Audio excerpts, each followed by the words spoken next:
Hi friends, this is Caitlin. Welcome back to the Possum Stamps YouTube channel. Today I'm going to be making an Eggcelent Easter card with some of the new items that just came out in the release this week. I am so stinking excited. I'm using the Eggcelent Cupcakes and the Moroccan Flowers background stencil. We're going to make the sweetest little kitchen table Easter setup with these two combined.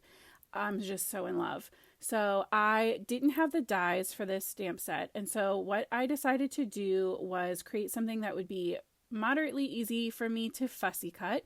And to do that, I'm going to make the bottom part completely solid and almost create a border with the cupcakes and the eggs and decorations all the way across, which you can see me laying out my practice run here. I'm going to pop that into my stamping tool and then shut the door. And that way the things that are going to be the closest on the top, the closest to me, are the ones that are going to stick to my door, and the rest I will just move out of the way. And that's a really easy trick if you need help figuring out what order you need to be stamping things if you're going to be masking. So I put down some full stick post-it notes, and I'm going to fussy cut out masks for the little flower, the eggs, the cupcake. I just pop those into place, and I'm going to set up my next little cupcakes. I am so in love with the one on the left that has the little bunny bum sticking up. Oh, they're so cute. So I'm stamping those guys into place on either side. I don't need to mask up the one on the left. I'm just going to mask the side bottom part of the one with the ears. So you can see I didn't even bother really stamping the top completely because it doesn't matter. I just need that bottom area kind of masked off for where the one next to it is going to go. I stamped that last one into place, and now is the lovely reveal where you get to see how everything is lined up. So cute. And I am going to trim this down just a little bit and extend kind of the table we're going to create. I'm going to extend those lines across the card, and that's going to make us that really nice border. So we're only fussy cutting the top instead of having to fussy cut all of this out. So I used a ruler. You definitely don't have to. You could eyeball it if you want, but rulers just take the anxiety out of it for me. I'm going in with some E40 markers, creating a wood grain pattern to be my table. And you can see I just kind of like to create these wavy lines, and then every once in a while I like to put a knot in the wood. So to do that, I kind of just create a really thin oval and kind of make a teardrop shape around that, and then just draw more curvy lines kind of wiggling their way around that knot in the wood. And it might not be exactly realistic, but it definitely is enough to kind of trick your eye into thinking that it's wood grain. And with these kinds of images, like Possum Stamps does, it's a little still on the cartoony, very cute side. So a little bit of an animated, cartoony looking wood grain is absolutely fine. It does not have to look completely picture perfect. So I went through with my darker color first. Now I'm going in with my medium shade, that E44, and just kind of pulling out those colors, thickening up all of my lines, and still making sure that I'm leaving a good bit of room for my highlight shade to come in and fill in the difference.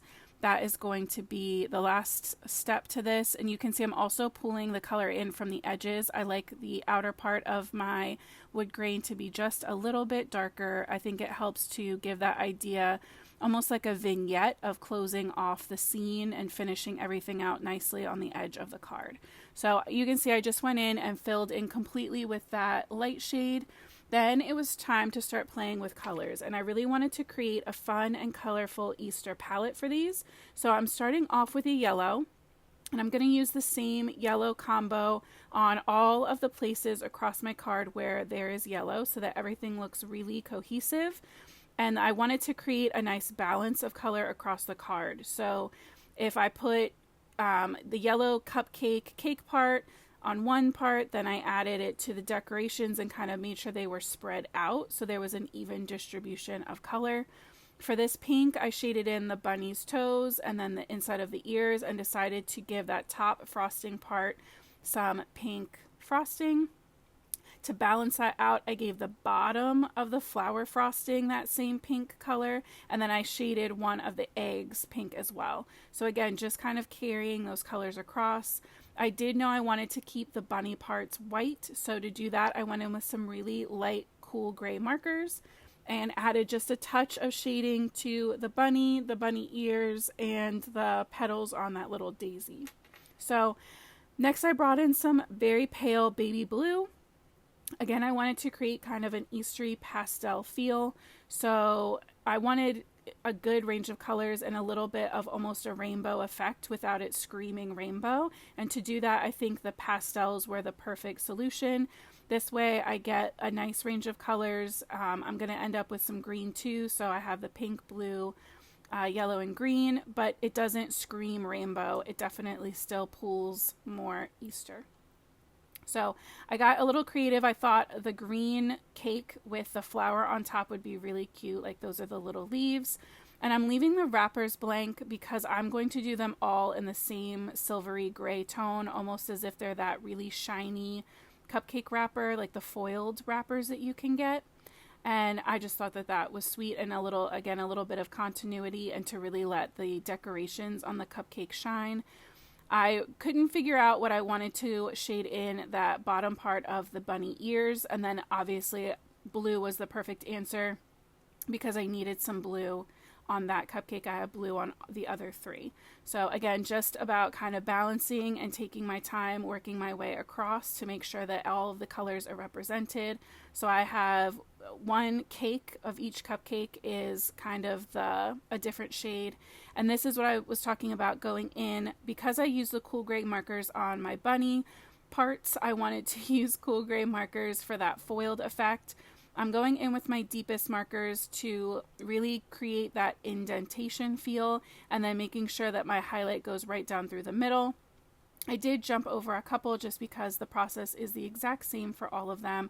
I draw in the ribs of the cupcake liner and then pull up some color from the bottom, widen out my stripes, and then just fill in with that lightest shade. So that is our little tablescape, and now I'm going to fussy cut that out.